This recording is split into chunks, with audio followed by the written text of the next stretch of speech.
اپنے بعد ہم اپنے پیاروں کی بہت فکر کرتے ہیں اور ان کے بارے میں ہمیشہ کانشیس ہوتے ہیں کہ ان کو کیا اچھا لگے گا.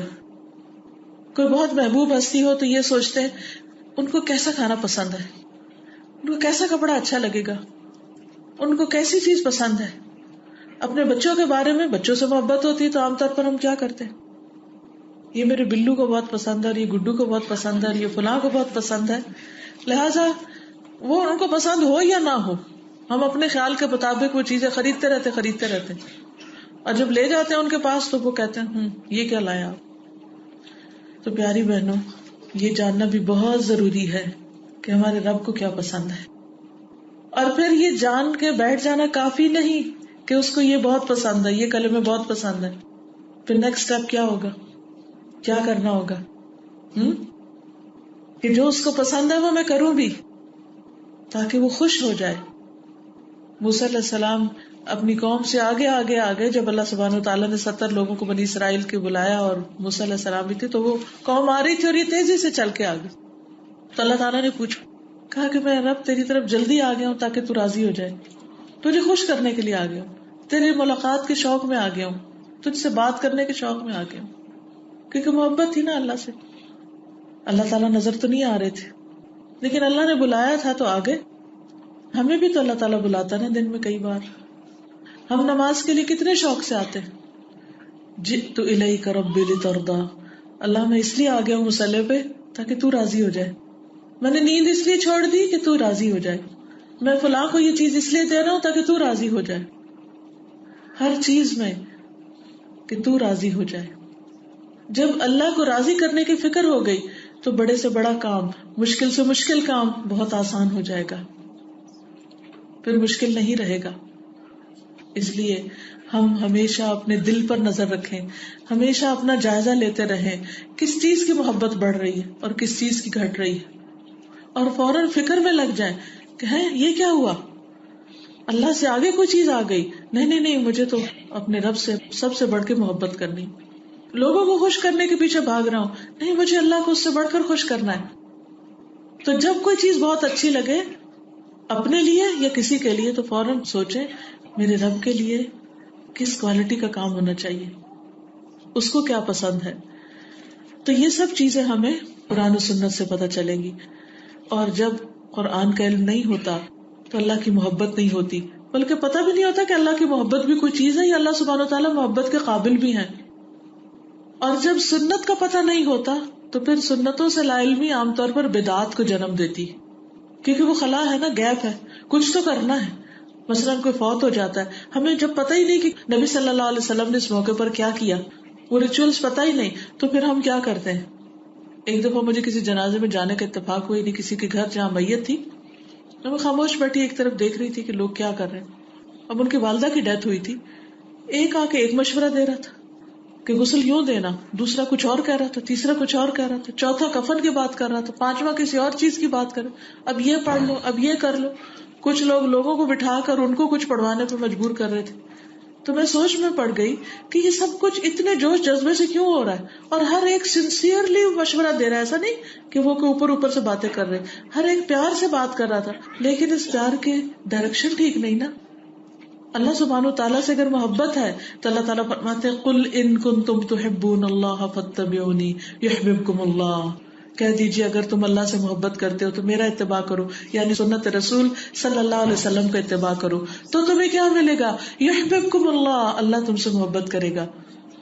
تو اگر ہم واقعی سچے ہیں اور واقعی ہماری طلب ہے, ہماری ضرورت ہے کہ اللہ سبحانہ وتعالیٰ ہم سے محبت کرے, اپنی اس چاہت میں سچے ہیں, کیونکہ ہر ایک کہتا نا میں کیا کروں کہ میرا رب مجھ سے راضی ہو جائے, میں کیا کروں کہ وہ مجھ سے محبت کرے, کیونکہ یہ بھی ایک قدرتی بات ہے, جس سے ہم محبت کرتے ہیں ہم چاہتے ہیں وہ بھی ہم سے محبت کرے, بالکل نیچرل سی ایک خواہش ہوتی ہے. اور کوئی بھی تعلق ریئرلی کبھی ایک طرفہ ہوتا ہے, ریلیشن شپس ہمیشہ دو طرفہ ہوتے ہیں. تو اگر آپ اللہ سے محبت کرتے ہیں تو پھر آپ کی یہ طلب ہوگی کہ اللہ بھی مجھ سے محبت کرے, اور اللہ سبحانہ تعالیٰ نے بتا دیا کہ اگر میری محبت چاہتے ہو تو میرے حبیب کے طریقے پہ چلو, اور حبیب سے کیا فرمایا؟ قل ان صلاتی و نسکی و محیای و مماتی للہ رب العالمین، کہہ دیجئے میری نماز اور میری قربانی، میری زندگی اور میری موت سب اللہ رب العالمین کے لیے ہے. کہ نماز بھی اللہ کے رسول صلی اللہ علیہ وسلم کے طریقے کے مطابق اور قربانی بھی انہی کے طریقے کے مطابق اور زندگی کے سارے کام جینے کے طریقے بھی اور پھر مرنے کے طریقے بھی سارے اللہ کے مرضی کے مطابق. اور اللہ کی مرضی کہاں سے پتہ چلے گی؟ رسول اللہ صلی اللہ علیہ وسلم کی سنت سے. لیکن بہت سے لوگ سنت کو جانتے ہی نہیں، کیونکہ کبھی پڑھا ہی نہیں، کبھی اس کی خواہش ہی نہیں ہوتی کہ معلوم کر لیں تاکہ اس کے مطابق پھر کچھ کر سکیں. تو اس لیے بہت سے لوگ بغیر علم کے جب ان کے سامنے سنت آتی بھی اس کا انکار کر دیتے. نہیں یہ کیا کر رہے ہو، ہمارے باپ دادا تو کچھ اور کرتے تھے، ہمارے ہاں یہ نہیں ہوتا. ہر ایک دلیل کیا دیتا ہے، یہ کام کرو کیونکہ ہمارے ہاں ایسا ہی ہوتا ہے. مثلاً اگر پاکستان میں ہو تو آپ کہیں گے تم پاکستانی ہو، تمہیں یہ کام یوں کرنا چاہیے، پاکستان میں ایسے ہوتا ہے. برطانیہ میں آ جاؤ تو وہ کہتے ہیں برطانوی کلچر یہ ہے، برطانیہ میں تو ایسے کرنا ہوتا ہے. گاڑی پر بیٹھو تو فوراً بیلٹ پکڑا دیتے ہیں، لگا لو کیونکہ برطانیہ میں تو اگلی سیٹ پہ بیلٹ لگانی پڑتی ہے.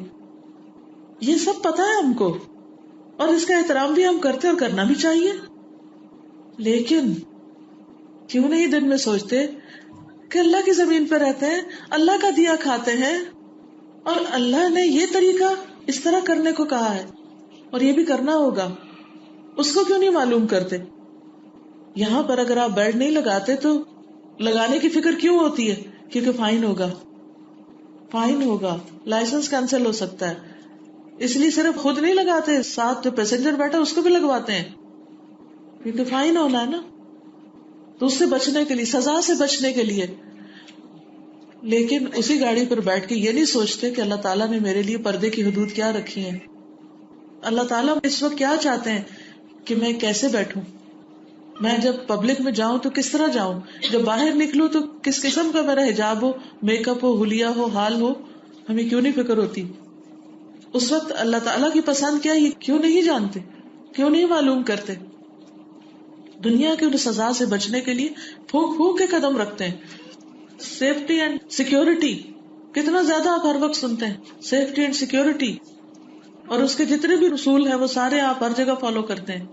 تو کیا آخرت کے سفر کی سیفٹی سیکیورٹی کا کوئی فکر نہیں کہ وہاں جانے کے لیے کیا باندھنا ضروری ہے، وہاں کون سی بیلٹ چاہیے؟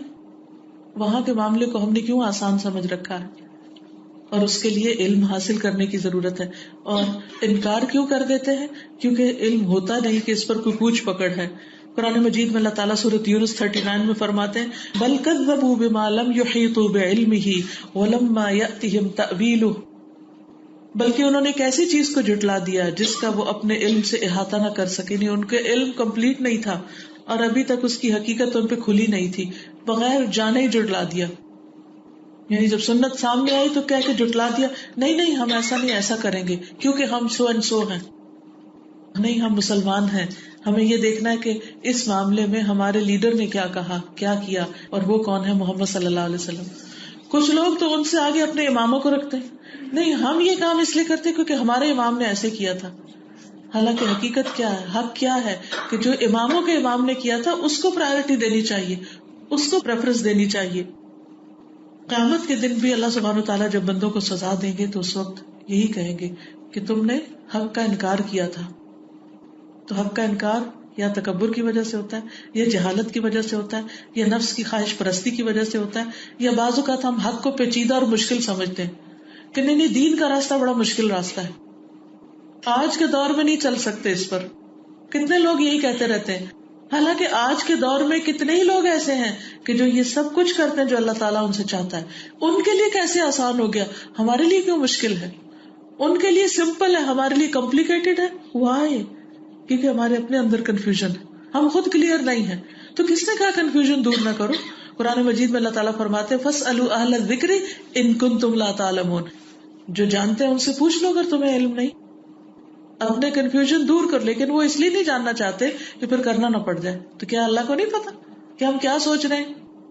پھر اسی طرح یہ ہے کہ بعض اوقات ہم جانتے بھی ہیں، کمپلیکیشن بھی کوئی نہیں، کنفیوژن بھی کوئی نہیں، لیکن ہم اس چیز کو ریٹین نہیں کر پاتے، یاد نہیں رکھ پاتے. پڑھتے ہیں، جانتے ہیں، کہتے ہیں ہاں کریں گے، تھوڑا سا کر لیتے، کچھ دن کے بعد بھول جاتے ہیں. ایسا کیوں ہوا؟ کیونکہ ہم نے اس کو آگے نہیں پہنچایا. ایک عالم کا قول ہے کہ جس شخص کے اندر 5 کوالٹیز ہوں وہ حق کو پا لیتا ہے اور اس کو استقامت نصیب ہو جاتی. ان میں اہم ترین اخلاق، کہ اس کا اخلاق اچھا ہو، لوگوں سے معاملہ اچھا کرتا ہو. نمبر 2، صحیح فہم ہو، بات کو صحیح سمجھتا ہو، عقل ٹیڑھی نہ ہو، حجت بازی نہ ہو، بلا وجہ کا مباحثہ نہ ہو. تیسری چیز انصاف، یعنی انصاف کا دل دادا ہے، حق بات کہتا ہے، حق بات سننا چاہتا ہے.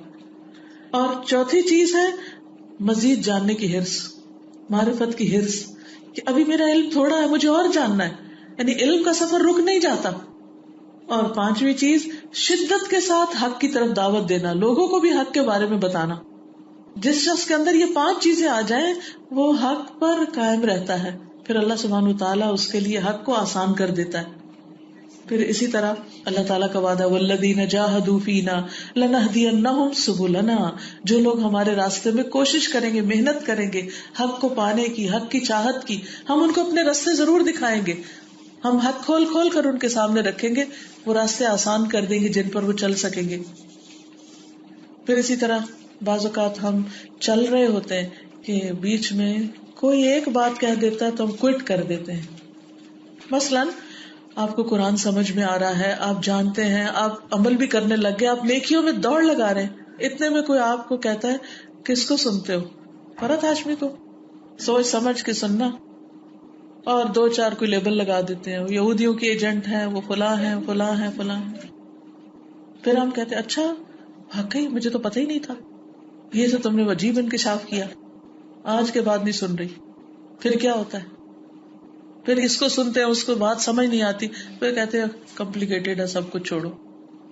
اگر کسی اور کو سننے لگے پھر اس کے بارے میں کوئی بات سن لیتے ہیں، کوئی اور پڑھنے لگے اس کے بارے میں سن لیتے.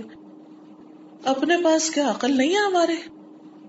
دنیا میں تو چیزوں کا کھرا کھوٹا ہم خوب سمجھتے ہیں، اور اس کو کھرے کھوٹے کو سمجھنے کے پیمانے بھی ہیں، لیکن دین کے بارے میں جب کوئی بات کرتا ہے تو اس کے بارے میں جاننے اور اس سے پوچھنے اور اس کو سمجھنے میں ہمیں کیا رکاوٹ ہے؟ کیا جو کچھ سنا سمجھا، اگر انصاف کے ساتھ ہم اس کو دیکھیں تو اس میں تو کوئی ایسی چیز نظر نہیں آتی.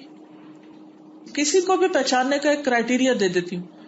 کسی کی بھی بات سن کر اگر آپ اللہ کے قریب ہو رہے ہیں، آپ رسول اللہ صلی اللہ علیہ وسلم سے محبت کرنے والے، آپ کا عمل تبدیل ہو رہا ہو، تو سمجھیے آپ سیدھے راستے پر ہیں. اگر کوئی شخص اللہ کی طرف بلا رہا ہے اور آپ اللہ کی محبت محسوس کرنے لگ رہے ہیں جو کبھی آپ نے پہلے محسوس ہی نہیں کی تھی، جو آپ کو اپنی پیروی کی دعوت نہیں دے رہا، وہ آپ کو معیار دے رہا ہے کہ دیکھو وہ اللہ کے رسول صلی اللہ علیہ وسلم ہم سب کے رہنما ہیں، ہمیں ان کے پیچھے چلنا ہے. تو کیا کوئی کسی نان مسلم کا ایجنٹ آپ کو یہ 2 باتیں سکھائے گا؟ لوگوں اللہ سے محبت کرو اور محمد الرسول اللہ جن کو وہ خود نہیں مانتے ان کی پیروی کرو. عقل کی بات ہے نا. لیکن بہت سے لوگ عقل سے کام نہیں لیتے اور لوگوں کی باتوں میں آ جاتے ہیں، تو لوگوں سے ڈرنے لگتے ہیں. بعض اوقات ہم چھپ چھپ کے سن رہے ہوتے، کسی کو پتہ نہ چلے، کیونکہ گھر والے نہیں مان رہے. تو کیا گھر والوں کو بتانا اور اس میں سے کچھ حصہ سنوا دینا ضروری نہیں کہ ان کی غلط فہمی دور کر دی جائے، بجائے اس کے کہ ہم ڈر ڈر کے کوئی کام کریں؟ تو لوگوں کا خوف ہمیں حق سے نہ روکے، ہمیں اللہ سے دور نہ کرے، کیونکہ الٹیمیٹلی ہم نے وہیں پہنچنا ہے. پھر اسی طرح یہ جو لوگوں کا خوف ہوتا ہے نا، ہر دور میں رہا. مثلا قرآن مجید میں آتا ہے کہ فما آمن لموسى الا ذرية من قومه على خوف من فرعون وملئهم ان يفتنهم. موسیٰ پر اس کی قوم کے چند نوجوانوں کے سوا کوئی بھی ایمان نہ لایا، فرعون اور ان کے سرداروں کے خوف سے، اور ان کی قوم کے جو سردار تھے ان کے خوف سے کہ وہ انہیں آزمائش میں ڈال دیں گے، کہ زندگی تنگ کر دیں گے، مشکل ہو جائے گی. تو جیسے سب لوگ جی رہے ہیں، میجورٹی جس طریقے پر ہے، جس دین پر ہے، اسی پہ چلتے رہو، کیا اپنے آپ کو مشکل میں ڈالنا ہے؟ تو حق کا انکار کر دیا، حق کو قبول ہی نہیں کیا. پھر جب اللہ تعالیٰ نے فرعون کو غرق کر دیا اور اس کے سرداروں کو بھی غرق کر دیا، تو بہت سے لوگ جو تھے وہ حق قبول کر گئے، کیونکہ انہیں پہلے ان کا خوف تھا. اسی طرح آپ دیکھیں کہ مکہ میں کتنے کم لوگ مسلمان ہوئے تھے، کیونکہ قریش کا خوف تھا. جب ہجرت ہو گئی تو تھوڑے عرصے میں سینکڑوں کے ہزاروں لوگ مسلمان ہو گئے.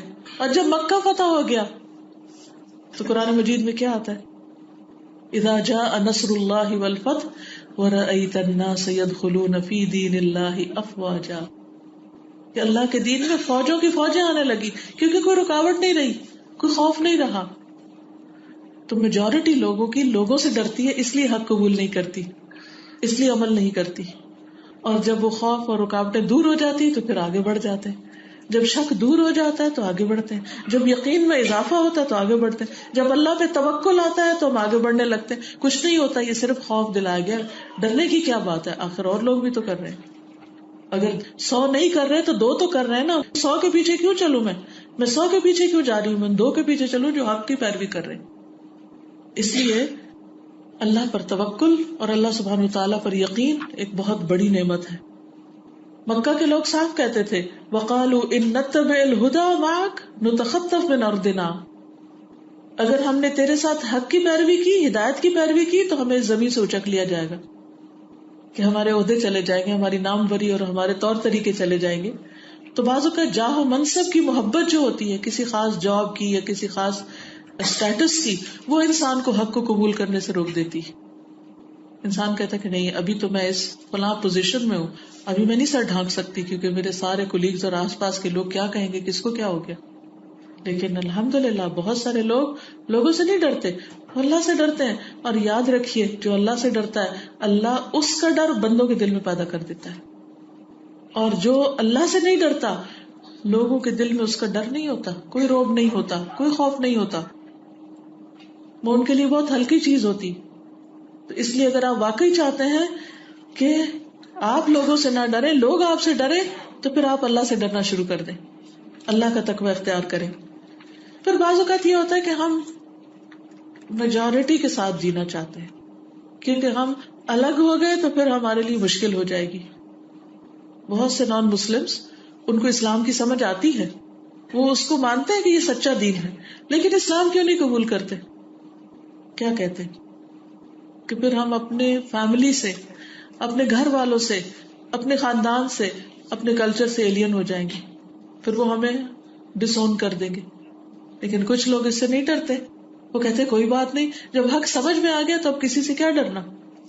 تو وہ اللہ سبحانہ وتعالیٰ کی طرف رجوع کرتے ہیں اور اللہ تعالیٰ ان کے لیے آسانیاں پیدا کر دیتا ہے اور وہ ہزاروں کے لیے رہنما بن جاتے ہیں. بعض اوقات انسان خود پسندی کا شکار ہوتا ہے، اس لیے حق کو قبول نہیں کرتا. وہ کہتا ہے کہ جو میرا طریقہ ہے یا جو میں سوچتا ہوں وہ سب سے صحیح ہے، مجھے کسی کی باتوں میں نہیں آنا، چاہے وہ اللہ رسول کی باتیں کیوں نہ ہو. تو یاد رکھیے قیامت کے دن سب کی بولتی بند ہو جائے گی. اس وقت جو چیز پریویل کرے گی وہ اللہ ہی کی بات ہے. تو کل اگر اس کی بات وَكَلِمَةُ اللَّهِ هِيَ الْعُلْيَا، اللہ ہی کا کلمہ بلند ہو کے رہنے والا ہے، اللہ ہی کی بات سب سے اوپر آ جائے گی، تو پھر ہماری باتیں کدھر جائیں گی؟ ایسے لوگوں کی زبانیں گنگ ہو کر رہ جائیں گی، قیامت کے دن بول نہ سکیں گے، اپنی کوئی چرب زبانی دکھا نہ سکیں گے. تو بعض اوقات ہم فلاسفرز کے، پوئٹس کے، آتھرز کے، ادھر کے ادھر کے خیالات پڑھا کے دماغ خراب کیے ہوئے ہوتے ہیں اور انہی کے پیچھے چل رہے ہوتے ہیں اور قرآن و سنت کی بات ہمیں سمجھ نہیں آتی. تو ہمیں یہ دیکھنا چاہیے کہ کس کا علم کامل ہے، اللہ کا یا بندوں کا؟ اللہ کا. پھر ہم کہتے نہیں وہ ٹیسٹڈ نہیں ہے. بھائی تمہیں ٹیسٹ کرنے کی کیا ضرورت ہے اللہ کے علم کو؟ اللہ تمہیں ٹیسٹ کر رہا ہے کہ تم اس کی بات پر ایمان لاتے ہو یا نہیں. پہلی شرط ہدایت کی کیا ہے؟ الذین یؤمنون بالغیب، وہ جو غیب پر ایمان لاتے ہیں، تو اپنے رب کی بات کو مانتے کہ یار اب جو تو نے فرمایا وہ بالکل سچ ہے. پھر ہم سمجھتے ہیں کہ دنیا کی 4 کتابیں پڑھ کر ہم ذرا بڑے بن جاتے ہیں، انٹلیکچوئل بن جاتے ہیں، بڑے قابل بن جاتے ہیں. نہیں، قرآن پڑھنا تو مولویوں کا کام ہے. تو قرآن کی بات کو چھوٹا سمجھتے ہیں اور اپنے علم کو یا دنیا کے علم کو زیادہ اہمیت دیتے ہیں. اس تکبر میں مبتلا ہو جاتے ہیں، اس لیے حق کو قبول نہیں کرتے. یا پھر اپنی لاجک، جیسے شیطان، وہ کیوں بگڑا تھا، وہ کیوں بھٹکا تھا، وہ کیوں راندہ درگاہ ہوا تھا، وہ کیوں ذلیل و خوار ہوا تھا؟ اس نے کیا کہا؟ اپنی لاجک پیش کی. چونکہ تو نے مجھے آگ سے پیدا کیا ہے اور آدم مٹی سے ہے، میں اس سے بہتر ہوں، میں اس کے آگے نہیں جھکوں گا. تو ہم بھی اسی طرح کہتے ہیں نا، میرے پاس فلاں اور فلاں ڈگری ہے، میں زیادہ بہتر سوچ سکتا ہوں، میں بڑا انالیٹیکل مائنڈ رکھتا ہوں، میں بڑا کریٹیکل تھنکنگ رکھتا ہوں، اس لیے جو میں سوچتا ہوں وہ بہتر ہے اس سے جو قرآن کہتا ہے یا رسول اللہ صلی اللہ علیہ وسلم نے فرمایا یا صحابہ کرام نے کیا. کچھ لوگ اپنے آپ کو زیادہ بڑے ماہر سمجھتے ہیں، اللہ کے رسول اور اس کے صحابہ سے بھی بڑھ کر اپنے آپ کو عقل مند سمجھتے ہیں، یا پھر کچھ اور علماء اور اسکالرس کو ان سے بھی آگے لے جاتے ہیں. حالانکہ کن کے لیے رضی اللہ عنہم ورضوا عنہ کا سرٹیفکیٹ جاری کیا گیا؟ وہ صحابہ کرام تھے. آپ نے فرمایا کہ خیر القرون قرنی، سب سے بہترین زمانہ میرا ہے، پھر اس کے بعد، پھر اس کے بعد. تو ہمیں ہدایت یافتہ لوگوں کی پیروی کرنی چاہیے، نہ کہ اپنی خواہشات اور اپنی عقل کی پیروی کرنے والوں کی پیروی. پھر اسی طرح بعض اوقات ہم گروہ بندی، فرقہ واریت کا شکار ہو کے حق کو قبول نہیں کرتے. نہیں، ہمارے مولانا صاحب یہ کہتے ہیں، ہمارے بزرگ یہ فرماتے ہیں، اور اپنے امام کے پیچھے ہم چلتے ہیں، اس لیے ہمیں نہیں معلوم یہ حدیث صحیح ہے کہ نہیں، بس ہمارے مولوی صاحب نے یہ کہہ دیا یہی کافی ہے ہمارے لیے، تو اس کو جاننے کی کوشش نہیں کرتے. پھر بعض اوقات ہم ہدایت کی دعا بھی نہیں کرتے. ہمیں ہدایت کی دعا کرنی چاہیے کہ یا اللہ مجھے حق دکھا، اللہم ارنا الحق حقا وارزقنا اتباعہ. اللہ مجھے حق دکھا اور حق کی پیروی سکھا، حق کا اتباع سکھا، جو صحیح سچ ہے وہ میرے سامنے لیا. یقین مانیے جو لوگ حق کی تلاش میں ہوتے ہیں، جو سچائی کی تلاش میں ہوتا ہے، اللہ تعالیٰ ضرور اس کو سچائی دکھا دیتا ہے اور اس کو عمل کی بھی اور پیروی کی بھی توفیق عطا فرما دیتا ہے. اور اس کے لیے بہترین دعا کیا ہے جو ہر نماز کے اندر موجود ہے، بس اسے سمجھ کے پڑھ لیجئے، اہدنا الصراط المستقیم. اللہ ہمیں صراط مستقیم دکھا، ہمارے علم میں، عقل میں، فہم میں کہیں کوئی گڑبڑ ہے تو اسے دور کر دے. تو کثرت سے دعائیں، اور پھر حق کی تبلیغ بھی، کیونکہ یہ بھی ہمارے اوپر ایک ذمہ داری ہے. اگر آپ حق کو بیان نہیں کریں گے تو حق آپ سے آہستہ آہستہ گم ہو جائے گا. حق بیان کرنے سے دل میں جمتا ہے، ٹھکتا ہے. اور پھر اللہ کے رسول صلی اللہ علیہ وسلم اپنے لیے، صحابہ کے لیے دعائیں کیا کرتے تھے. مثلا حضرت ابن عباس کو آپ نے کیا دعا دی تھی؟ اللہم علمہ الکتاب والحکمہ، اللہ اس کو کتاب اور حکمت کی تعلیم عطا کر. حضرت ابو بکر کا فہم کیسے تھا جب یہ سورت اتری اذا جاء نصر اللہ والفتح، تو وہ سن کے رو پڑے، کیونکہ انہیں سمجھ آ گئی کہ آپ کے جانے کا وقت قریب آ گیا ہے. لیکن اوروں کو سمجھ نہیں آئی. تو یہ اللہ کی دین ہوتی ہے، جو سمجھنا چاہتا ہے اور جو نیکی کرنا چاہتا ہے اور بغیر کسی شک کے نیکی میں آگے بڑھتا ہے اور حق قبول کر لیتا ہے، اللہ تعالیٰ اس کی حکمت اور فہم میں بھی اضافہ کر دیتے ہیں، کیونکہ وہ انصاف پسند شخص ہے. اچھا، بعض لوگ اس لیے عمل نہیں کر پاتے کہ اپنی عادتوں سے مجبور ہوتے ہیں. جو پرانی عادتیں پڑ گئی ہیں نا، مثلا غلط نماز پڑھنے کی. غلط کیا نماز ہے کہ جیسے پاؤں ٹھیک نہیں رکھتے، یا سجدہ ٹھیک نہیں کرتے، یا دوپٹہ ٹھیک نہیں لیتے، یا ہاتھ صحیح طور پہ نہیں باندھتے. اب وہ ایسی بری عادتیں پڑی ہیں کہ وہ ٹھیک کر کر کے بھی ٹھیک نہیں ہوتی. تو اپنی عادتوں کی غلامی سے بھی باہر نکلنا چاہیے، کیونکہ ہمیں اپنے نفس اور اپنی عادت کی اسیری نہیں کرنی، اس کی غلامی نہیں کرنی. کس کی کرنی ہے؟ حق کی کرنی ہے. پھر اسی طرح یہ ہے کہ حق کی قبولیت کے معاملے میں پک اینڈ چوز کرنا، کچھ لینا اور کچھ نہ لینا، جیسے بنی اسرائیل نے کیا. اسی لیے ان پر ذلت اور رسوائی آئی. آج مسلمانوں پر ذلت اور رسوائی کیوں ہے؟ کیونکہ وہ حق کو ایز اے ہول نہیں لیتے، ایز از نہیں لیتے، بلکہ اس میں سے سلیکٹو ہوتے ہیں. یہ چیز، یہ آیت، ہاں یہ ٹھیک ہے، یہ بڑی مشکل ہے، یہ کر سکتا ہوں، یہ نہیں کر سکتا. تو اس سے دل ٹیڑھا ہو جاتا ہے، پھر جو انسان کر رہا ہوتا ہے وہ بھی اس سے ضائع ہو جاتا ہے.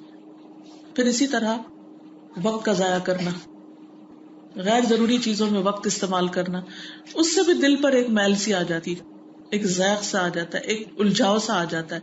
جب وہ بہت زیادہ ہنستے ہیں، بہت باتیں کیے چلے جاتے ہیں، کبھی کسی طرح کبھی کسی طرح، تو اس سے بھی کیا ہوتا ہے کہ دل جو ہے وہ سخت ہونے لگتا ہے، بوجھل ہونے لگتا ہے. تو مباحات کی کثرت جو ہے وہ بھی انسان کو حق سے دور کر دیتی، اس کا دل نہیں لگتا پھر اچھی بات میں، پھر اس کا دل چاہتا ہر وقت فن فن فن. اب آپ دیکھیے کہ یہاں جیسے عام طور پہ بچے پڑھتے ہیں تو وہ فن میں پڑھتے ہیں نا، ہر چیز ایک فن ہے، ایک کھیل ہے. لہٰذا جب ان کے سامنے قرآن و سنت کی سنجیدہ بات رکھی جائے تو وہ سنجیدہ نہیں ہو پاتے، کیونکہ ان کو عادت ہی نہیں ہے سنجیدہ بات لینے کی. تو ان کے لیے بہت نفس پہ بھاری ہو جاتی ہیں چیزیں، بہت مشکل ہو جاتی ہیں. تو اس لیے مباحات اور فن کی بھی ایک لمٹ ہونی چاہیے، اس سے آگے نہیں. نبی صلی اللہ علیہ وسلم اور صحابہ بھی ہنسی مذاق کرتے تھے، لیکن ہر وقت ہنسی مذاق یہ کوئی اچھی عادت نہیں ہوتی. اور پھر دوسروں کو بھی ہر وقت ہنسی مذاق میں الجھائے رکھنا یہ بھی کوئی خوبی نہیں. تو کثرت سے مزاح جو ہے یہ بھی ناپسندیدہ ہے، لیکن بالکل سنجیدہ ہر وقت رہنا یہ بھی ٹھیک نہیں. اب مثلاً اس کو آپ یوں سمجھے کہ جیسے کھانا آپ پکاتے ہیں تو اس میں نمک سے مزہ آتا ہے، حالانکہ نمک کتنا ڈالتے ہیں آپ اس میں؟ کم ڈالتے ہیں. لیکن اگر نمک نہ ہو تو کھانا بد مزہ ہو جاتا ہے. بس اتنا ہی مزاح کافی ہے کہ جو زندگی کو خوشگوار کر دے. لیکن اگر سارا نمک پکائیں اور اس میں تھوڑا سا کچھ کھانے کا ڈال دے تو پھر وہ کھانا کھانے کے قابل نہیں رہتا, وہ بیمار کر دے گا, بی پی بہت ہائی ہو جائے گا. تو اس لیے ہر چیز اعتدال میں, ورنہ حق سے دوری ہو جائے گی. پھر اسی طرح غلط کمپنی, اللہ سے دور لوگوں کے ساتھ محبت اور دوستی, پھر انسان ان سے انفلوئنس ہوتا ہے. اگر آپ کسی کے مجلس میں بیٹھتے ہیں اور وہ صرف دنیا کی باتیں کرتا ہے تو کچھ دن کے بعد آپ کے اوپر بھی دنیا کی محبت غالب آ جائے گی اور آپ کے لیے بہت مشکل ہوگا کہ آپ دل لگا کے نماز بھی پڑھ سکیں. اس کے برعکس اگر اللہ سے ڈرنے والوں سے آپ محبت رکھیں گے, دوستی رکھیں گے, ان کے بیچ میں اٹھتے بیٹھتے رہیں گے, تو قدرتی طور پر آپ کی نمازوں میں بھی ایک بہت خشوع خضوع آنے لگے گا. پھر اسی طرح یہ ہے کہ انسان بعض اوقات اپنے ہی نفس سے وحشت رکھتا ہے, تو نفس کی وحشت جو ہے اس کی وجہ سے بھی انسان پھر حق کی طرف نہیں جاتا, باطل چیزوں سے دل بہلاتا رہتا ہے. تو اگر دل میں کسی وقت وحشت آنے لگے, تنہائی اور بے چینی اور انریسٹ, تو فوراً اللہ کا ذکر شروع کرے, فوراً اچھی کمپنی اختیار کرے, دل کو اس حال میں نہ رہنے دے, ورنہ ایسا نہ ہو کہ بالکل ہی الٹ جائے. مثلا آپ پانی ڈال رہے ہوتے ہیں اور اگر وہ بوتل ٹیڑھی ہوگی یا باہر گرنے لگتا ہے تو آپ کیا کرتے ہیں, فوراً روک لیتے ہیں نا, واپس لے آتے ہیں. تو اسی طرح جب آپ دیکھیں کہ آپ کا دل جو ہے وہ آپ کو اللہ سے دور کرے چلے جا رہا ہے, نفس آپ کا کسی بھی خواہش میں الجھا کے آپ کو, تو آپ روک دیں اپنے آپ کو. اپنے نفس کو کنٹرول کرنا بھی بہت ضروری ہوتا ہے. پھر بعض اوقات یہ ہے کہ انسان کو غلط کیا ہے اس کا پتہ نہیں ہوتا, اور جو پتہ نہیں ہوتا تو لا نہیں کہتا. لا الہ الا اللہ ہے نا, تو معبودان باطل کے بارے میں بھی اویئرنس ہونی چاہیے کہ کیا کیا چیزیں نہیں کرنے والی, تاکہ ان سے رک جائے. پھر اسی طرح یہ ہے کہ انسان بعض اوقات غفلت میں پڑ جاتا ہے, اور غفلت انسان کو حق سے بہت دور کر دیتی ہے. پھر اسی طرح یہ کہ حق کی قبولیت میں تاخیر جو ہے, لٹکانا, اچھا کر لوں گی, اچھا آج نہیں کل صحیح, پھر صحیح, ابھی یہ مجبوری ہے, ابھی یہ مجبوری ہے. نتیجہ کیا ہوتا ہے کہ وہ جو دل پہ ایک اثر آیا ہوتا ہے نا, وہ بس اسی میں چلا جاتا ہے. بعض اوقات ہمارے شدید رویے, غصہ اور شدید غم اور ایسی کیفیات, اس سے بھی شیطان انسان کو قابو میں لے لیتا ہے اور اس کے دل پہ جا کے قبضہ کر لیتا ہے, اور پھر اس کو سیلف پٹی کا شکار کر دیتا ہے, اور وہ انسان جو کرنے کا کام تھا اس سے کوسوں دور ہو جاتا ہے. تو اللہ تعالیٰ سے دعا ہے کہ اللہ ہماری ساری رکاوٹیں اور مشکلات دور کر دے, تاکہ ہم وہ بن جائیں جو اللہ کو پسند آ جائے اور اس دنیا کے امتحان میں کامیاب ہو جائیں. وآخر دعوانا ان الحمد للہ رب العالمین. انہوں نے لکھا ہے کہ آپ کے کسی لیکچر میں یہ کہا گیا ہے کہ مرنے کے بعد مرنے والے کی روح اگر نیک ہے تو علیین میں جاتی ہے, تو ہمیں اپنے مرحومین کے لیے دعا مانگنی چاہیے کہ انہیں جنت الفردوس میں جگہ دے. جی بالکل مانگنی چاہیے, کیونکہ جنت میں بھی درجے ہیں, تو ہماری دعاؤں کی وجہ سے ان کے درجے بلند ہوتے ہیں. مثلاً ایک صحیح حدیث سے ہمیں یہ پتہ چلتا ہے کہ جب کسی کا درجہ بلند ہوتا ہے وہاں پر, تو پوچھتا ہے کہ یہ کس وجہ سے ہوا ہے, تو اسے بتایا جاتا ہے کہ یہ تمہاری اولاد کی دعا کی وجہ سے ہوا ہے. تو ہم سب کو اپنے والدین کے لیے روزانہ دعا کرنی چاہیے, زندہ ہے تو بھی, اور اگر فوت ہو چکے ہیں پھر تو اور بھی زیادہ کرنی چاہیے. اس کے لیے میت کی بخشش کی دعائیں جو ہیں وہ وہاں پر آپ لے سکتے ہیں. ایاک نستعین میں میت کی مغفرت کے لیے دعائیں, یہ دعائیں موجود ہیں. اپنے والدین یا جو بھی کوئی عزیز رشتہ دار آپ کا گیا ہے اس کے لیے آپ دعا کیجئے, تو انشاءاللہ آپ کی دعا کی وجہ سے اس کے درجے بلند ہوں گے. کوئی آپ پر عمل کروائے تو آپ علاج کرا سکتے ہیں. جی ہاں کرا سکتے ہیں. عمل سے پہلے ہی اس کتاب میں حفاظت کی دعائیں بتائی گئی ہیں, تو انشاءاللہ اگر آپ پڑھتے رہے تو آپ پر کسی کا عمل اثر نہیں کرے گا.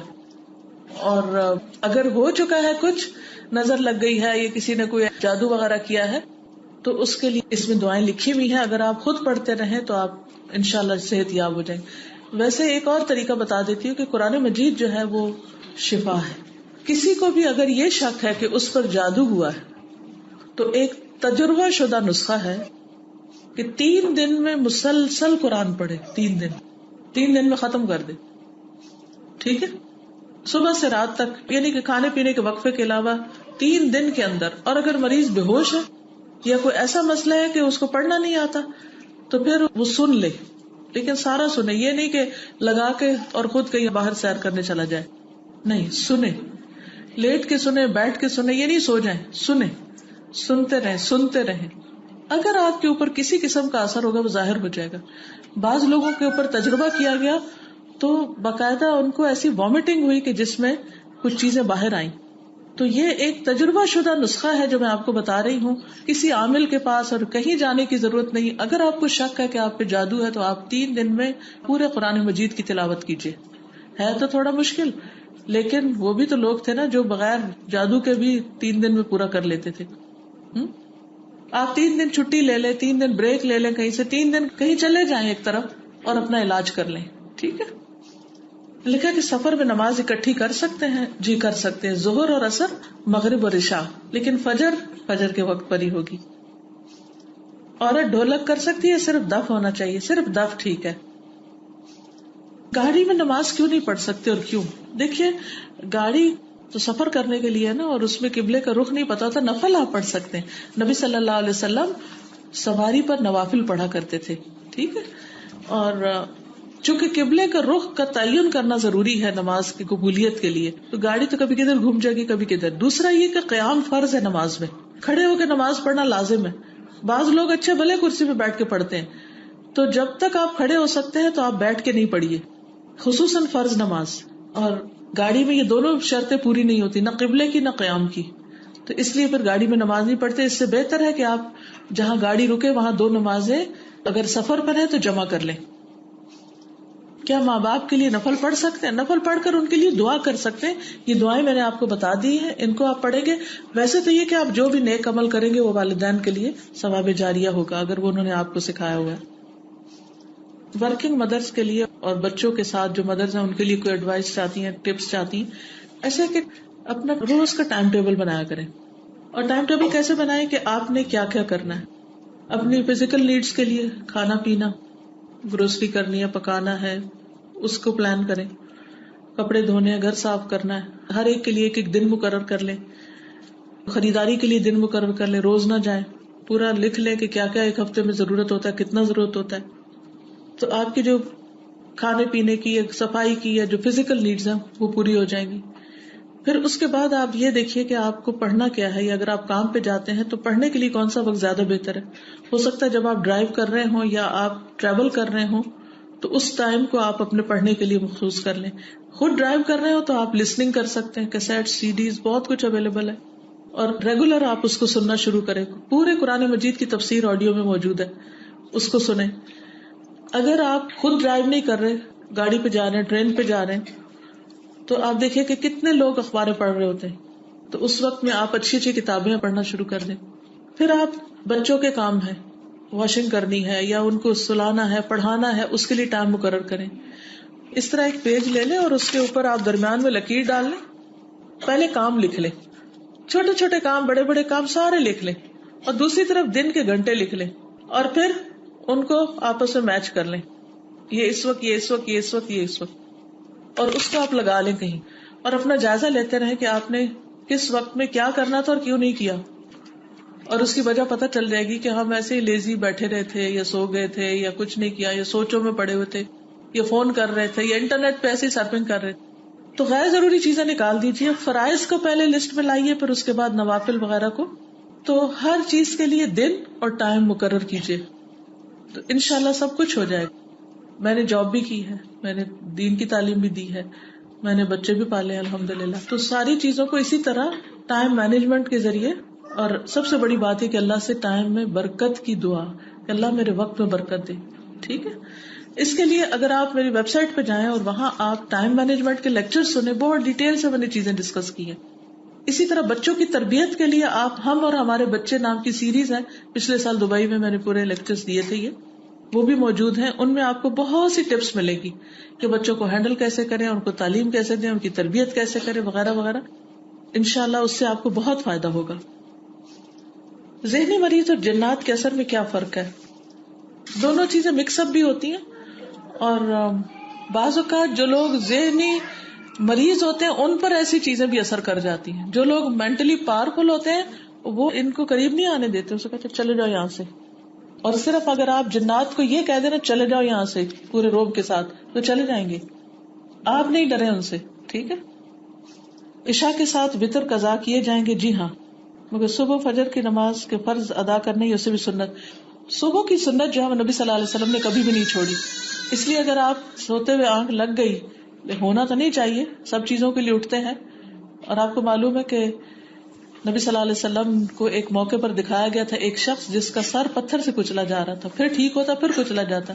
پوچھا کہ یہ کون ہے؟ بتایا گیا یہ فجر کی نماز میں سستی کرتا تھا اور سویا رہتا تھا. تو جس کو یہ یاد رہے گا وہ کبھی بھی سویا نہیں رہے گا، وہ لازماً اٹھنے کی کوشش کرے گا. لیکن اگر انسان ہے کبھی بیماری کوئی دوا کھانے کے اثر سے کبھی ایسا ہو گیا بھول کے، تو اس صورت میں جو ہی آپ کی آنکھ کھلے تو سنت بھی پڑھے اور فرض بھی پڑھے. ٹھیک ہے. انہوں نے لکھا کہ پاؤں کیسے رکھے نماز میں. اس میں یہ ہے کہ جو بایاں پاؤں نا اس کے اوپر آپ بیٹھ جائیں اور دائیں پاؤں کو یوں کھڑا کر لیں، قبلے کی طرف انگلیاں ہونی چاہیے. لیکن اب ساری عمر اگر اس طرح نہیں کیا تو وہ پھر سیدھی نہیں ہوتی، ان کو آہستہ آہستہ اپنے رخ پر لائے تو انشاءاللہ بہت فائدہ ہوگا.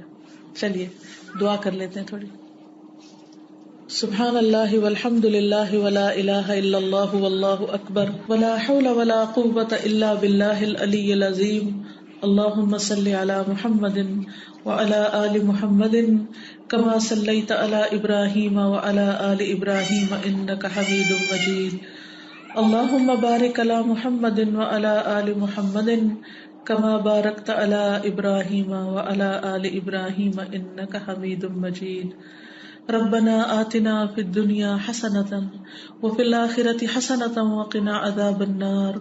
ربنا لا تزغ قلوبنا بعد إذ هديتنا وهب لنا من لدنك رحمة إنك أنت الوهاب. ربنا هب لنا من أزواجنا وذرياتنا قرة أعين واجعلنا للمتقين إماما. یا حی یا قیوم برحمتک استغیث لا حول ولا قوة الا باللہ لا الہ الا اللہ لا نعبد الا ایاہ لہ النعمة ولہ الفضل ولہ الثناء الحسن لا الہ الا اللہ مخلصین لہ الدین ولو کرہ الکافرون. یا رب العالمین یا ارحم الراحمین، جو کچھ ہم نے پڑھا ہے ہم نے سنا ہے اس میں جو بات تیری پسند اور مرضی کے مطابق ہے ہمیں اس پر عمل کی توفیق عطا فرما. یا اللہ کوئی بات بھول چوک کر ایسی ہو گئی ہو جو آپ کو پسند نہ آئی ہو تو ہم سب کو اس سے دور کر دے. یا اللہ جو کچھ ہم نے سنا ہے جو اس پر محنت کی ہے تو اسے اپنی رحمت سے قبول فرما اور ہمیں صالح لوگوں میں شامل کر دے. اللہ پاک جنہوں نے اس مجلس کا اہتمام دیا ہے اور جنہوں نے اس ہال کو ہمارے لیے اویلیبل کیا ہے، یا اللہ ان کو اس کا بہترین اجر عطا فرما اور جو بھی سنیں اور عمل کریں یہ سب ان کے لیے صدقہ جاریہ بن جائے. یا رب العالمین تو ہمیں نیکی کے کاموں کی توفیق دے اور برائیوں سے بچنے کی توفیق دے. ہمارے لیے تیرے طرف آنے کی ساری رکاوٹیں دور کر دے. اللہ اتنے سارے ہرڈلز ہیں تو اپنی رحمت سے ان سب کو ہٹا دے اور ہماری کوششوں کو قبول کر دے اور ہمیں اپنی محبت عطا کر دے. یا اللہ تمہارے بچوں کو ہدایت دے. اللہ انہیں دین کی سمجھ عطا فرما، ان کی دین سے جہالت کو دور کر دے، انہیں دین کا شوق عطا فرما. یا اللہ انہیں ایمان دے، حیا دے، تقوی دے، دین پر ثابت قدمی عطا کر. یا رب العالمین مرتے دم تک ایمان پر قائم رکھنا، ہماری جنریشنز کو بھی ایمان پر قائم رکھنا. یا رب العالمین تو ہماری آخرت کی منزلیں آسان کر دینا، ہمیں جنت الفردوس میں جگہ عطا فرمانا، ہمارے والدین کو بخش دینا، سب مومنوں کو بخش دینا. اللہ جتنی بہنیں یہاں بیٹھی ہیں ان کے دلوں میں جو دعائیں اور نیک تمنائیں ہیں تو ان کو پورا فرما. ربنا تقبل منا انک انت السمیع العلیم وتب علینا انک انت التواب الرحیم. وصلی اللہ تعالی علی خیر خلقہ محمد وعلی آلہ واصحابہ واہل بیتہ اجمعین برحمتک یا ارحم الراحمین. الہی آمین. سبحانک اللہم وبحمدک اشہد ان لا الہ الا انت استغفرک واتوب الیک. السلام علیکم ورحمۃ اللہ وبرکاتہ.